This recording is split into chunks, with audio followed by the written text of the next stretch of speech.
Allah tabaraka wa taala, imani ya kweli, tauhidi haipo katika maisha ya watu. Watu wanaishi kupata akili zao na mawazo yao. Ile imani ya kumpokesha Allah, tauhidi, kwamba Allah ndiye aliumba ardhi na vile vyomo, ndio wapekee na kweli abudiwe peke yake. Na kwa hivyo katika nyoyo za watu, basi anataka. Sasa hiki ni ambacho kimeukumba ulimwengu wa leo.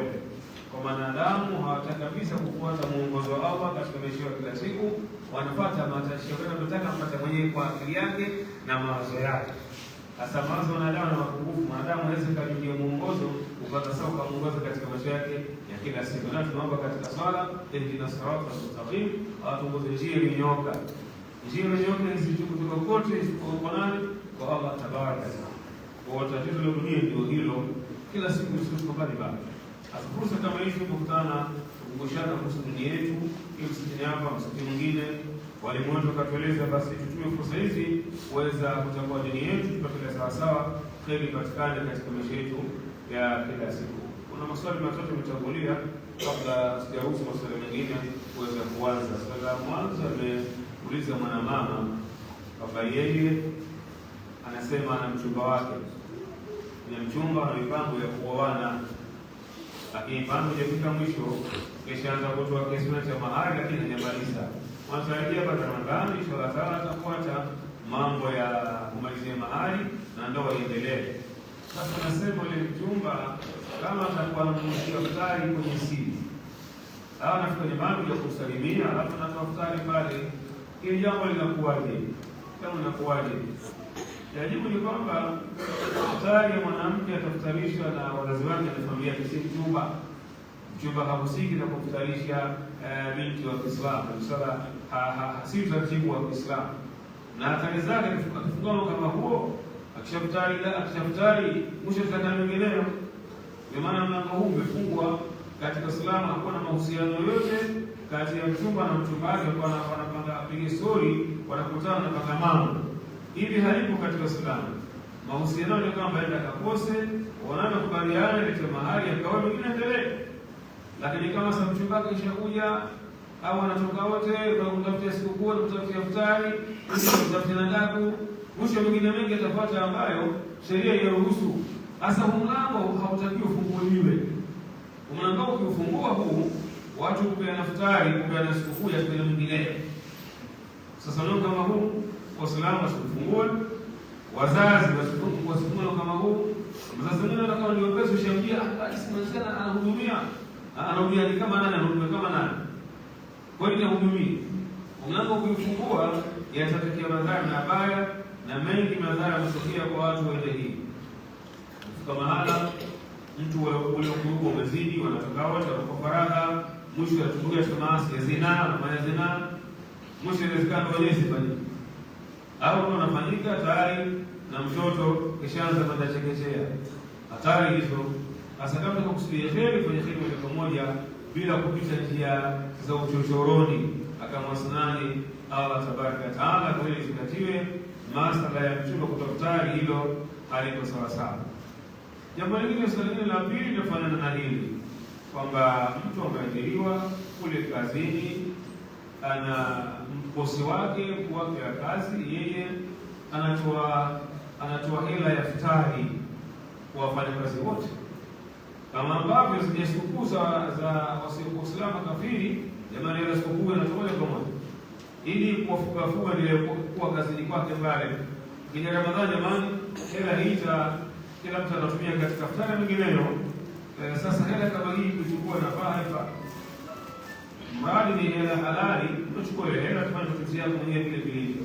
Mradi ni hela halali imekupa, si hela ya haramu, basi utachukua utafanya katika matumizi ya maisha yako ya kila siku.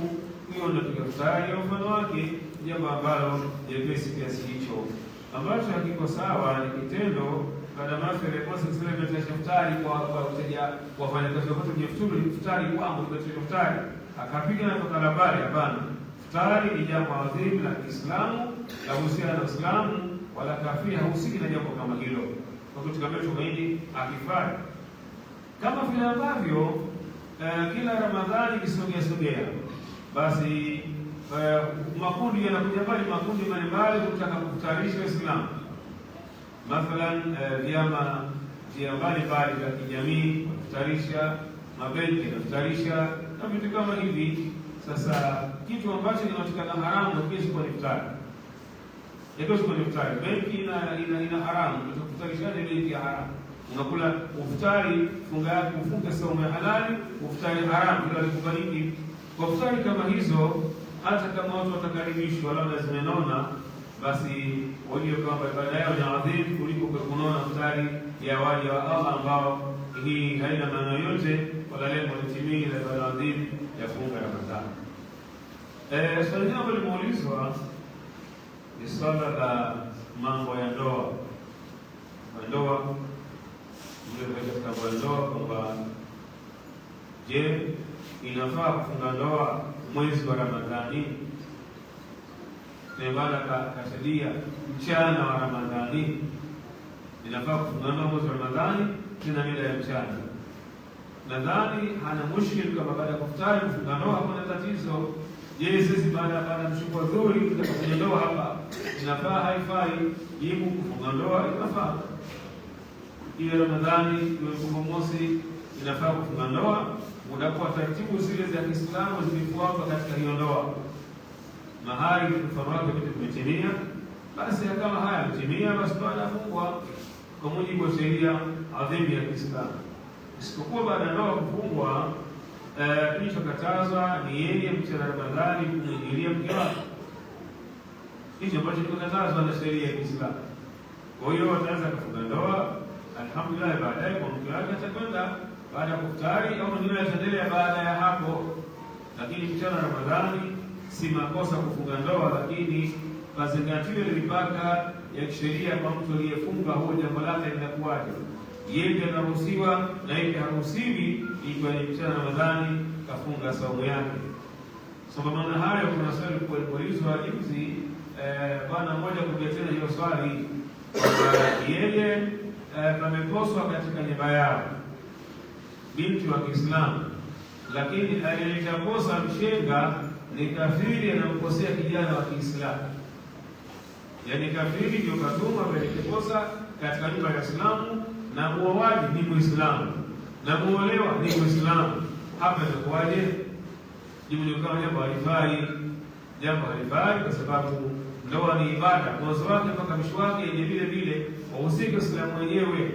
Mambo ni mseto, hayafai. Wale shiriki ndoa ya Kiislamu au wahusika jambo kama hilo halifai. Jambo kama hilo dini katika Uislamu dini ni moja, na ndio maelekezo Allah kutuambia kama kutufundisha tuamini makafiri, lakum dinukum waliyadin, nyinyi dini yenu na mimi dini yangu. Hakuna mseto wa dini. Kwa mwingine biashara, mahusiano ya kazi sawa sawa, watafanya pamoja, washirikiane. Lakini kwa Suleimani hakuna ushirika, kila mtu tabaki imani yake. Imani yake imani gani? Imani ya Kiislamu. Wallahu a'lam. Naam, fursa masali kwa kwenu mpaka tukamalize muda wetu katika siku leo inshallah taala. Naam, mwalimu sana.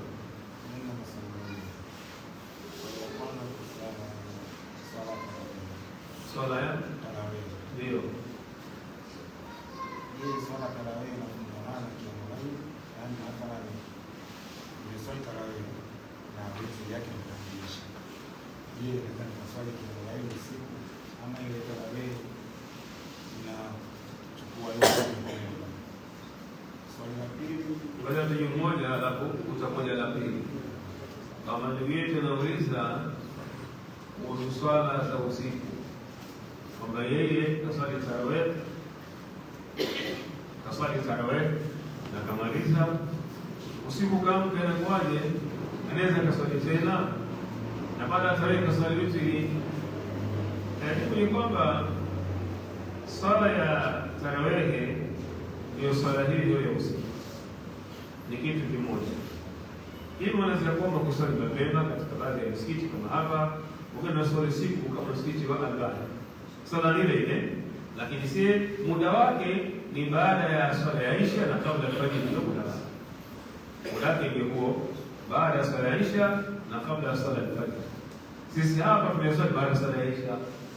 Ndio baada ya swala siku, swali baada ya Isha. Swala ni hiyo. Hasa mtangazaji pesa wake ni upi? Ungewezekana kilala mapema, kulala ndio unaamshwa na alfajiri tena. Usiku warudi, swali wanaisha. Mnabii usikose kile kisimamo cha usiku, kisimamo cha Ramadhani usikikose. Kwa hiyo ni kitu kimoja. Hasa kama utaswali baada ya Isha na witri utamaliza, usiku utafanya baada nyinginezo, usiku na baada nyingi, unaweza kama ni istighfari, ukasoma Qur'ani, ukafanya tasbihati, ukamsali Mtume Muhammad sallallahu alaihi wasallam, ukafanya katika baada nyingine mbalimbali.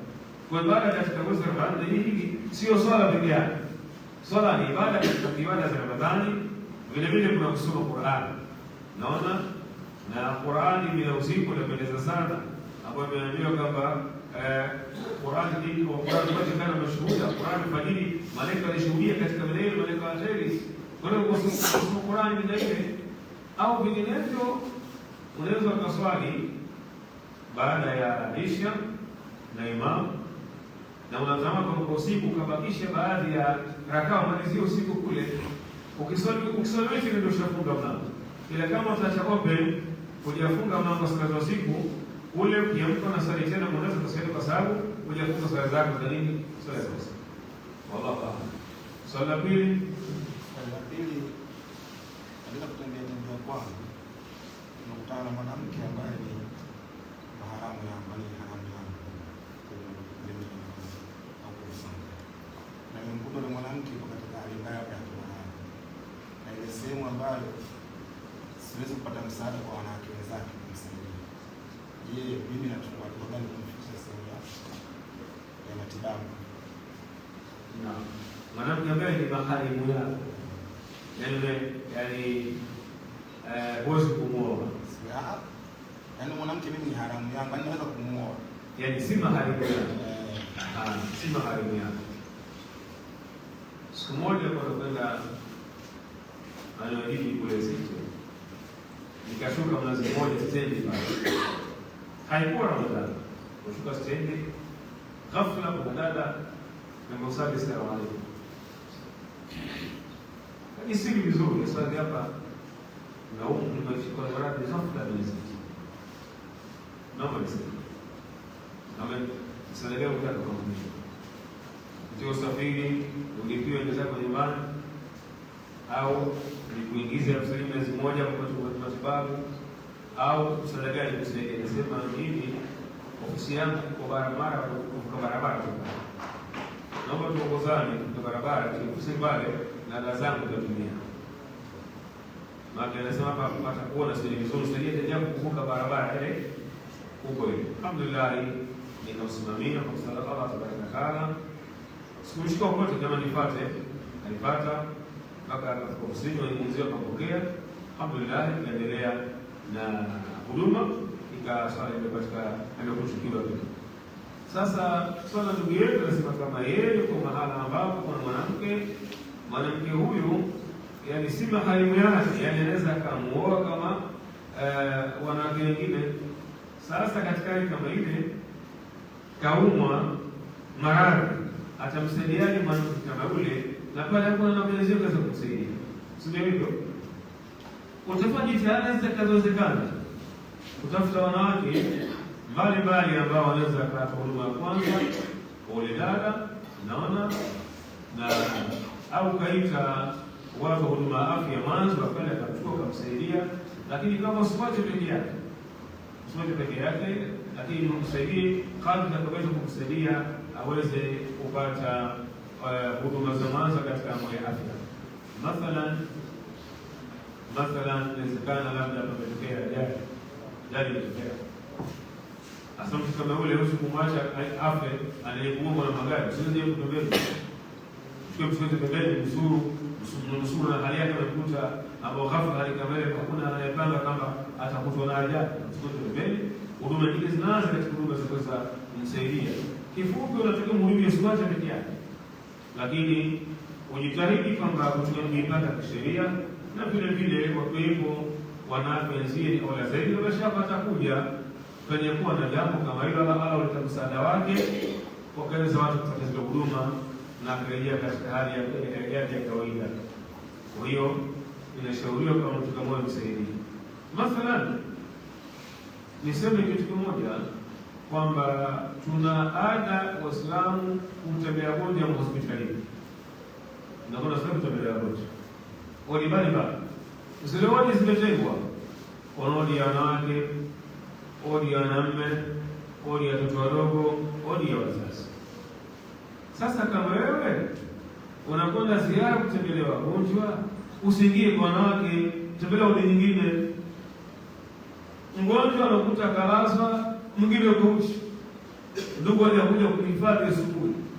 Amelala mwanamke shuka kule, hata mwanamke shuka kule, nguo kule yuko uchi. Naona mwingine amelala pale ndani hajitambui. Kifua chote kiko wazi. Sasa mwanamume kwenda kuona vifua vya wagonjwa kike sivyo. Kwenda kuona mapaja ya wanawake wagonjwa sivyo. Wacha wanawake watembelee ulizile za wanawake. Watembelee ulizo wanaume. Sasa nakuta kama hii kwa bahati mbaya baadhi ya Waislamu na kwa hospitalini wadi wanawake ndiye vita anatambua hali wote jambo kubwa sana. Si hivyo bwana, vita kwa wanaume kule mbele zako. Ile sara na heshima kwa pale pale. Sasa ni mgonjwa si mgonjwa. Hata kama mgonjwa nyumbani na mgonjwa wa kike, mwache mke wako akamsalimie wewe shehe mlangoni, wewe tu huduma za dawa na matibabu jamani mgonjwa endeleaje? Japo uulize kwa kishiko mgonjwa jambo, haya pale salamu huko, inshallah matunda hayo. Sasa mgonjwa wa kike na mgonjwa yule si ndugu yako na kwenda ziara tu. Na mgonjwa hali zake ni mbaya, unakwenda pale uko karibu na unaangalia sivyo. Kwa hiyo Uislamu unatuna mipaka katika hali zote, nyakati zote, mahala pote na mazingira yote mipaka ya Uislamu tu. Allahu Akbar. Naam. Asalamu alaykum. Wa alaykum assalam. Sheikh, mimi nauliza kwamba jana baada ya swala Juma tulikuwa tunazungumzia kuhusu khalifa. Kiongozi ambaye anafanya mahubiri ya Kiislamu anakuwa katika njia nzuri, kwa kustiri, kufunga Ramadhani vizuri na masala mengine ambayo yanaendelea katika ndoa, kusaidia yatima. Kama mko nazungumza sasa hivi kwenye ndoa kidogo, lakini nataka nigusie kwamba hawa viongozi ambao wanahitajika ambaye halifa wa Kiislamu ambaye anasimamia sisi Waislamu, na kila mwaka wanakutana mataifa makubwa duniani mashindano ya Qur'ani, na tulizungumza maisha kijana hapa. Je, inaweza kutoka barua kwa msikitini kwetu au sehemu yote kapelekwa hapo taifa ashe wote wapo wa dunia wakazungumzia swala la kiongozi wa Kiislamu akapatikana? Naam, swali zuri sana na ndugu yetu kwamba kuhusu khalifa wa Uislamu ambaye atasimamia Waislamu wote duniani na vile vile atasimamia uendeshaji wa dini na dawa ya Kiislamu. Huyu khalifa anapatikanaje? Je, inawezekana Waislamu kwa kutashindana na Qur'ani ya mabara yote, kusoma Qur'ani dunia, maisha ya dunia kwa pale, alafu tukapeleka baba jamani, tunakombeni muombee swala la khalifa. Swala la umuhimu wa khalifa ni Waislamu wote. Kila mmoja aliongelee, alizungumze na afanye kazi kuendelea jambo hili kwa khalifa kurejea aongoze Uislamu. Kwa hiyo wale wanaofanya mashindano ya Qur'an kwa Tanzania ya Kenya ya Saudia ya Sudan ya Pakistan yapo wanafanya mashindano ya Qur'ani, upewa salamu kwamba pia wazungumzie swala la khalifa. Ndio salamu muhimu sana, kwa sababu Qur'ani isiishiwe tu kusoma peke yake. Jambo zuri kusoma Qur'ani kuna thawabu. Isiishiwe peke yake kuhifadhi Qur'ani peke yake. Tukihifadhi Qur'ani, watoto wakihifadhi kwa mashindano kuhifadhi Qur'ani, jambo zuri mashaallah. Lakini sasa nani atasema Qur'ani tekeleze katika maisha ya watu? Huyo hayupo. Kwa kama tunataka tukahamasishana kuhifadhi Qur'ani na mashindano ya Qur'ani yakawekwa mashaallah, zawadi zikatolewa. Sasa pia swala la kuzungumzia Qur'ani ili tekelezwe katika maisha. Hizi aya bado tunataka ubongo zimekaa hapa kichwani, zingie mtaani kule, maisha ni watu zile kule, Qur'ani ongoze maisha ya watu. Kwa maneno haya kuwaambia wanafanya mashindano Qur'ani maneno mazuri sana. Kadhalika alhamdulillah pia kupitia jukwaa hili tunaambia Dar es Salaam tuwafika inshallah taala, kwa sababu yanarudiwa na narushwa moja kwa moja kwa tayari inshallah, kama tuyasambaze yawafikie wote ambao wanafanya mashindano Qur'ani, wanafanya kitu kizuri mashaallah, jambo la kheri mashaallah nifanye kusoma Qur'ani kwa kusoma kuhifadhiwa ni nzuri. Sasa tunawakumbusha wao na si jamani za Qur'ani shahifadhiwa, na kama mwaka watoka mahafadha wengi, kila mwaka ni Qur'ani. Sasa tekeleze katika maisha ya watu, na msimamizi wewe ni khalifatul muslimin, nasimamia kwamba Qur'ani itekeleze vitendo katika maisha yetu ya kila siku. Mtume wetu Muhammad sallallahu alaihi wasallam mara baada ya kufa, Waislamu walimchagua Abubakar Siddiq kuwa khalifatul muslimin, akasimamia dini ya Kiislamu katika popote ambapo kuna Waislamu wapo. Kadhalika kwa Abubakar Siddiq watakumchagua Umar bin Khattab, yengenda kisha Uthman bin Affan, kisha Ali bin Abi Talib radhiyallahu anhu. Kwa Waislamu sisi duniani tulikuwa tuna khalifa miaka rudi mpaka alipoangushwa khilafa, iliangushwa ile serikali ya Kiislamu ulimwengu tarehe 3 Machi. Iliangushwa serikali ile mwaka 1920, ikaangushwa ile serikali ya Kiislamu tarehe 3 Machi. Iliangushwa serikali hapo tena. Kwa sasa tungani pamoja, harakati hizo tayari inafanya kazi hiyo kwa kukumbusha sasa, jamani, jambo letu hili, na kama tunasema mrakabara ile khilafa si hizo tahiri. Khilafa ni Uislamu wote, ni jambo lao. Tayari sana muadhini akiadhini sikazeke kisha ifanye. Unakuja kuswali, unakuja kuswali khiari yako. Yeye kisha kuita Allahu Akbar. Adhana shahadiniwa, kile nisikia adhana ya tayari imeitwa. Kwa nini kwa swala? Ile swala si ya muadhini. Swala si ya muadhini. Swala nani? Ya Allah tabaraka taala. Muadhini katukumbusha na ametuita, jamani, muda tayari. Kadhalika khilafa si tahiri, khilafa ni Uislamu. Hizi tunakumbusha jamani, kwa jambo letu hili na kupatia hizo Uislamu duniani kote. Angalia leo Iran inapigwa na Amerika, Iran inapigwa na Israeli, lakini ndege zinatoka zinapitia Iraq kumpiga Irani. Kama na zile nguvu zote zilisambaratishwa, tumegawanya kwa makundi. Anatoka adui anapitia ardhi ya Uislamu kumpiga Muislamu. Mwana mtihani huo ndio tumefikishwa hapo. Anatoka Myahudi, anatoka Mwamerika, anapita katika ardhi ya Uislamu, anaruka Jordan kule, anapiga, anaruka Kuwait, anapiga, apita Saudi, anapiga, anapiga ardhi ya Uislamu. Wao ni Waislamu, ni Waislamu. Asa ukuzile kama khalifa angekuwepo, ardhi ile singethubutu kutukia kuwa Waislamu.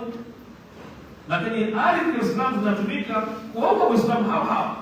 Yaani kima cha uduni cha udhalili tumefikia hatua kama hiyo, kwamba ardhi ya Uislamu inatumika kuna kuwaua Waislamu wale.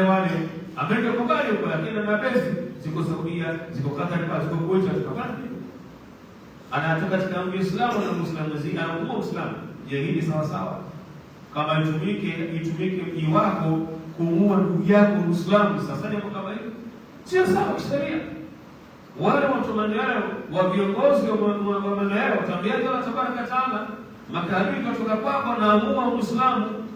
Kuna watoto wadogo, kuna wanawake, kuna wajane, kuna watu wazima, kuna misikiti, kuna kadha. Gaza imepigwa katika njia kama hiyo. Silaha zikitoka Jordan zinakwenda zile kwa watu wa Gaza, silaha zikipitia Saudia zinakwenda zile kwa watu wa Gaza. Hali itakuwa ni mpaka lini? Asa umma Kiislamu kwa duni kiasi hiki, ndio makafiri ambao wametufikisha hapa, wanatumia baadhi yetu kutupiga baadhi yetu. Ndio muhimu khalifa akiwepo haya hatatokea. Maka ardhi kwa chini ya khalifa Uislamu atasimamia ardhi zile, na kuna thubutu kupiga Muislamu kumwonea kutokana katika ardhi ya Waislamu. Hii ni ambayo hali mbaya. Kwa hiyo moja, kukumbushana kama jambo la Waislamu wote, jambo la kisheria. Qur'ani si ya Qur'ani, Uislamu wote ni Qur'ani yetu, itekeleze katika maisha yetu. Tunafanyaje? Si kwa njia za kutukana watu. wala si njia za nguvu na data ni mtume pigani, hapana. Ni njia ambayo Mtume Muhammad sallallahu alaihi wasallam tunasoma katika sira, kaka Maka miaka 13 kapelekana kulingani yake pale Maka, hajapiga mtu wala hajafanya chochote kufanya ulingani yake, kuweza kutayarisha kikundi cha Kiislamu cha harakati kikaupokea Uislamu kama mfumo wa maisha. Baada ya pale kikundi kile kile cha Kiislamu kikaanza ulinganizi katika maeneo mbalimbali ya Maka na viunga vyake kuhusu mfumo wa Kiislamu. Baada ya kutafuta nusura katika ardhi ya Madina, ndio Madina ndio sehemu ambayo imebahatika mwanzo kabisa kuweza kupata kusimamisha utawala wa Kiislamu katika ardhi ya Madina zama za Mtume Muhammad sallallahu alaihi wasallam, na baada ya Uislamu ukaendelea ukiongozwa na masahaba miaka ile mikarudi mpaka kuangushwa na wale munafikun, uliangushwa na wale wanafiki, uliangushwa na makafiri, kushikana waovu katika umma huu wasaliti, ikapaka leo Uislamu sasa karibu miaka 100 na toka tarehe 3 Machi 1924 mpaka leo tuko 2026 na Machi ndio hiyo inaingia miaka 100 na Uislamu hatuna uongozi wetu wa kilimwengu. Makafiri wanatuteka, kutupiga watakavyo, wanatuumiza watakavyo, tumekuwa sisi ni waduni matupu. Jambo ni musana sana kuamzana kwa kukutana ili pate kuwa na kadhalika. Ndio hivyo kwamba tunatoa wito, tunatoa ukumbusho kwa mashehe wote ambao wanafanya kazi nzuri sana ya kufanya mashindano kuhifadhisha Qur'an. Jambo zuri hilo, Qur'an mashaallah ihifadhiwe. Sasa mashaallah mashindano Qur'an maeneo mengine yana miaka 50, ngine miaka 30, mashaallah muda mrefu sana. Sasa tuingieni katika hatua pili, hii Qur'an itekeleze kimaisha, ije katika maisha ya watu, itawale dunia, iongoze dunia, watu wahukumiwe kwa nani? Ya Allah tabaraka wa taala. Allahu a'lam. Naam. Ukija kwenye swali ndio kama kusema maswali, imamu anapoongea kufuata imamu ameweka mpaka raka ya 4, anaenda tashahudi, baada ya hapo akasimama kwa raka ya 5, waumini ukamkumbusha imamu akabaki chini, baada ya waumini kutawanyika, wengine wanabaki chini, wengine wamefuata imamu amemaliza raka ya 5, ameshuka chini tashahudi na katika sala.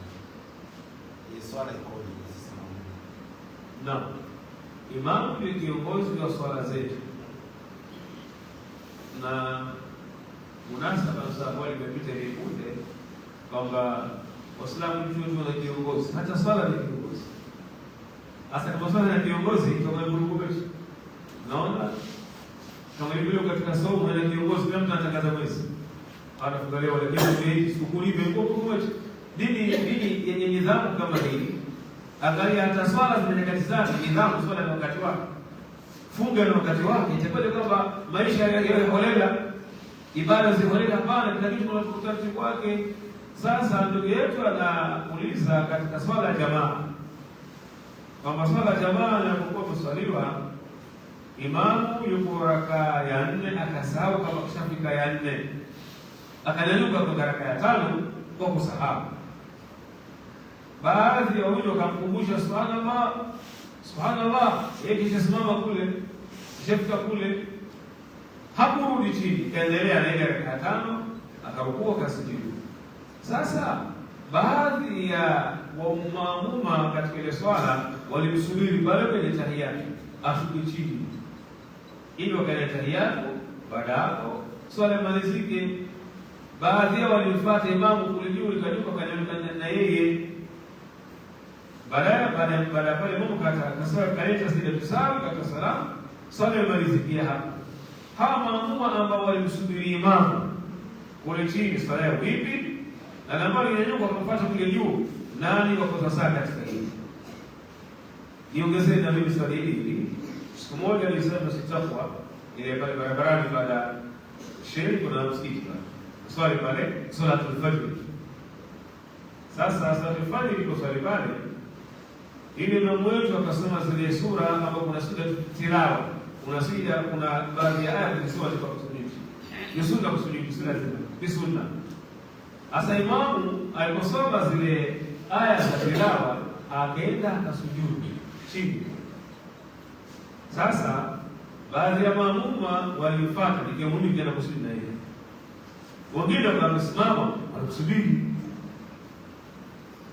Anakusubiri imamu mshangamana hajarukuu huyu. Kusubiri aje mtu huku na yeye. Wakamsubiri imamu akajaliuka. Kujaliuka sala kelele akamkuu na sina sala kelele mpaka mwisho. Baada ya salamu mimi nikakusudia kumwambia imamu nimpe nasaha imamu kwamba baadhi ya mambo mengine ya kisuna katika sala wengine hawajui siyafanye karibu swala za watu. Kabla sijafikia huko akanyanyuka mzee mmoja. Yeye si imamu, mzee mmoja. Asema jamani, kilichofanyika inachosida tutilawa. Kwa lazima niko tufuate imamu. Akataka kutumia lugha moja sikuipenda ile mzee. Akasema wale ambao walikomaa kufuata imamu sasa tunaharibika. Katumia lugha ile ambayo ilikomaa yani alisimama pale hakuna sida swala kuharibika wasali tena. Asakacha mumo na mvaa imamu. Baba tuswali ili katika bana pia hapa kuna darasa likiwa bila kusomesha kwa msikiti. Kwa sasa wale wa kule na hapa na msikiti mwingine kama imamu anakuja fatwa. Kama imamu kanyanyuka, ukaona raka ya 5 ile akaisidieni kama kanyanyuka imamu afatwe vile. Ukibaki hapa umeharibu taratibu za swala. Na ukibaki hapa na imamu akatoa salamu ulipo hapa wewe. Yeye alinyanyuka kule, akaleta rukuu, akaita antidari, akajasiri. Wewe bado unamgoja baba. Wewe salamu imeharibika, itabidi baada hiyo salamu uamke uswali upya. Kama vile ambavyo wale ambao katika sida tilawa hakwenda kusujudu na imamu walipoje imamu waje pale juu salamu imeharibika, swali tena. Kwa hiyo ni muhimu mambo ya sala pia kuyazungumzia na kuyaelekeza. Jana samani kidogo. Jana kuna kipindi kirushwa katika moja redio ilizungumzia masala ya saumu. Baadaye katika namba simu mtu mmoja akaniambia shekhe, mimi napenda sana kuswali sijui. Napenda sana kuswali nafunga. Swali sijui, swala sijui. Naomba shekhe utarishe mada ya kuhusu swala tunaswalije sisi. Hata hiyo. Inawezekana kuna mtandao kalamu watu hasa kuswali wewe juu. Hadi uswali. Sasa tuelekeze hawa wale bwana swala kwa kadha hadi huko lazima nisije kabisa kuswali. Mimi Muislamu sana kuna kitu nisikia pale sijapataka kuingia msikitini hata siku moja sijui. Sio, lakini kufunga na funga. Kaniamkue bwana basi kwa kweli akanipa dhima yule bwana. Kwa hiyo tuongee mada nyingine tukaanza mada ya swala. Kwa mada ya swala kwa sana kuzungumza mara kwa mara na kuelekezwa na kuuliza mtu aliye baada ya swala ikoje, kwa sababu inawezekana ukaharibu swala yako bila kujua. Naam. Sheria nasema mimi kuhusu swala. Ndio. Kwanza kwenye imamu akiwa anasoma sura Al-Fatiha. Baada ya kumaliza kwanza sura Al-Fatiha ni nguzo ya nguzo za swala. Ni wajibu kwa maamuma kusoma sura Al-Fatiha ikiwa imamu ameshasoma. Kama ni wajibu kwa maamuma pia kusoma sura Al-Fatiha. Na naambiwa kwamba inaposoma Qur'an nyamazi na tusikilize ili tupate kuelewa. Imamu kamaliza sura Al-Fatiha hajawapa maamuma muda kidogo labda na wenyewe wasome. Akaendelea sura nyingine. Na isomaji na mimi ya sura Al-Fatiha kama maamuma. Naam. Swala yetu nauliza kwamba mtu anaswali nyuma ya imamu hasa katika swala za jahara. Sura Al-Fatiha inasomaji pale, asome asisome, na kama kisoma Qur'ani kisoma usikilize pale panakuaje? Jibu ni kwamba anasema Mtume sallallahu alaihi wasallam liman lam yaqra bi Fatiha kitab. Anasema baada ya sura Al-Fatiha. Anasema baada ya sura Al-Fatiha. Sura Al-Fatiha ni kusoma. Ila kwa jitihada za baadhi ya ulama wakasema kama